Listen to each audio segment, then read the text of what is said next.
Shalom saudara-saudaraku yang dikasihi oleh Tuhan Yesus Kristus.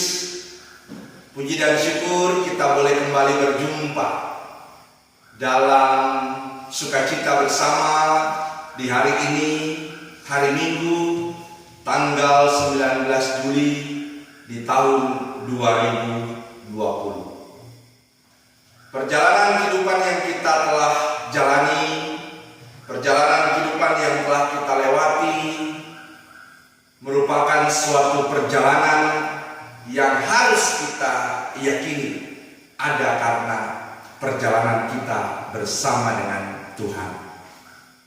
Tuhan yang telah menuntun kita, Tuhan yang telah membimbing kita, dan Tuhan yang terus memberkati kita.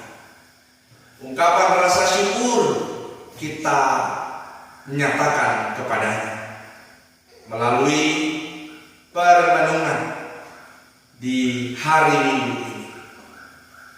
Saudara-saudara yang dikasihi dan selalu mengasihi Tuhan Yesus Kristus, perjalanan kehidupan kita sebagai manusia adalah suatu perjalanan yang di dalamnya kita tidak pernah dapat menentukan apa yang akan kita lewati ke depan, apa yang akan kita alami ke depan.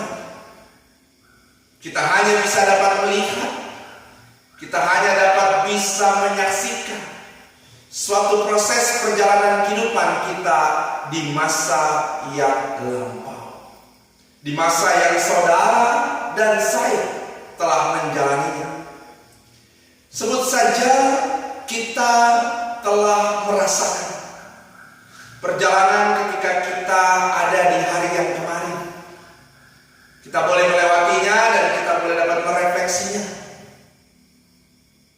Nah, saudara dikasih Tuhan Yesus Kristus, yang mau saya yakinkan kepada kita sebagai persekutuan umat Tuhan yang terus ada di dalam pengharapan kepada Kristus Yesus, bahwa sesungguhnya perjalanan kehidupan kita adalah perjalanan yang penuh dengan kepastian ketika kita semua mau menjalankannya, ketika kita semua mau menyerahkannya dalam perjalanan hidup bersama dengan Dia, Sang Empunya kehidupan ini.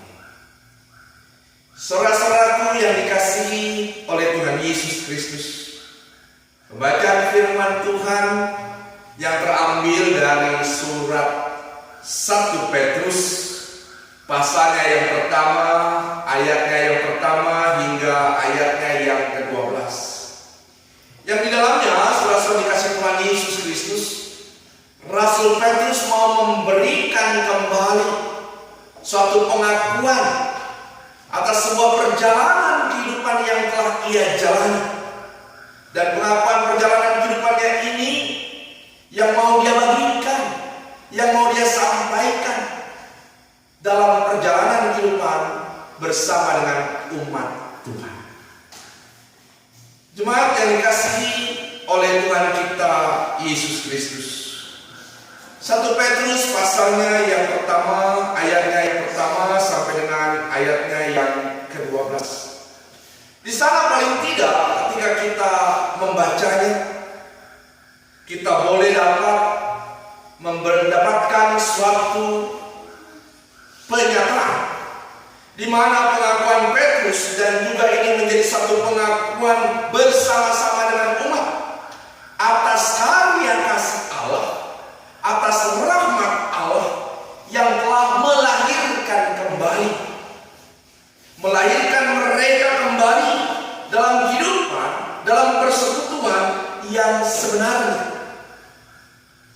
Melainkan tentu bukan kita pahami dengan pemahaman secara biologis,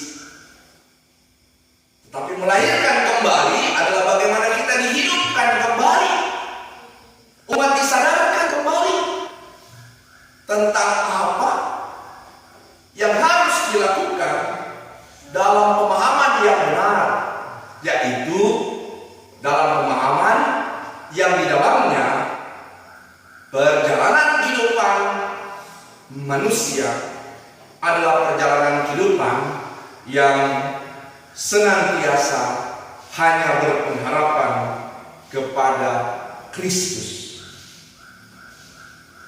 Sekalipun saudara dikasih Tuhan Yesus Kristus, dalam bacaan ini Rasul Petrus juga mau mengatakan bahwa perjalanan kehidupan yang dijalani itu bukan hanya perjalanan kehidupan yang gampang, perjalanan kehidupan yang mudah. Kepada jemaat di sini yang dikatakan bahwa mereka pun akan tetap menghadapi berbagai macam persoalan, berbagai macam pergumulan, berbagai macam keadaan yang tidak menyenangkan. Nah, saudara-saudara dikasih Tuhan Yesus Kristus, dalam konteks bacaan firman Tuhan ini, surat Petrus yang pertama, pasalnya yang pertama, ayatnya yang pertama sampai dengan ayatnya yang ke-12, Rasul Petrus mau memberikan suatu kepastian, suatu keyakinan kepada persekutuan umat Allah. Yang kalau kita baca dalam ayatnya yang pertama, di sana dikatakan kepada umat Allah yang tersebar di Pontus, umat Allah yang tersebar di Galatia, umat Allah yang tersebar di Kapadokia, Asia Kecil dan Bitinia, di mana mereka sekalipun kata Petrus belum mengalami suatu perjumpaan secara fisik bersama dengan Kristus, perjumpaan secara nyata, tetapi mereka telah mendapatkan dan terus merasakan bagaimana Kristus yang telah melahirkan mereka kembali, Kristus itu juga yang hidup dalam diri mereka lewat karya kehadirannya melalui Roh Kudus. Roh inilah atau Roh Kudus inilah yang terus menuntun. Roh Kudus inilah yang terus menyaksikan. Roh Kudus ini terus hadir dalam perjalanan kehidupan mereka sebagai persekutuan umat. Yang mana selama dikasih Tuhan Yesus Kristus, apa yang telah mereka alami, apa yang telah mereka rasakan, itu tentu didasari dari suatu pengajaran yang mereka terima sebagai persekutuan. Di mana yang dikatakan di dalam 1 Petrus pasalnya yang pertama, ayatnya yang ke-10, saudara-saudara dikasih Tuhan, itu dapat kita baca, yang dikatakan di sana bahwa kesaksian tentang Allah, kesaksian tentang Kristus, kesaksian inilah yang dimulai dan dirasakan dan diterima oleh para nabi atau para rasul-rasul sebelum persekutuan ini ada. Nah, saudara dikasih Tuhan Yesus Kristus, di mana kesaksian ini dikatakan mereka mengalami, rasul-rasul para nabi mengalami terlebih dahulu bagaimana mereka merasakan keberadaan dan kehadiran Allah, mulai dari penderitaan sampai pada kemuliaan Kristus Yesus yang telah memberikan keselamatan. Nah, saudara dikasih Tuhan Yesus Kristus, lewat kesaksian yang dialami oleh para nabi, kesaksian yang dirasakan oleh para rasul, inilah yang dibagikan, inilah yang diberitakan, inilah yang disampaikan sehingga berlanjut dalam kehidupan persekutuan umat Tuhan. Sebut saja dalam konteks bacaan dari surat 1 Petrus pasalnya yang pertama, yang dikatakan di sana kepada persekutuan umat Allah yang di Pontus, Galatia, Kapadokia, Asia Kecil dan Bitinia. Nah, saudara dikasihi dan saya percaya selalu mengasihi Tuhan Yesus Kristus.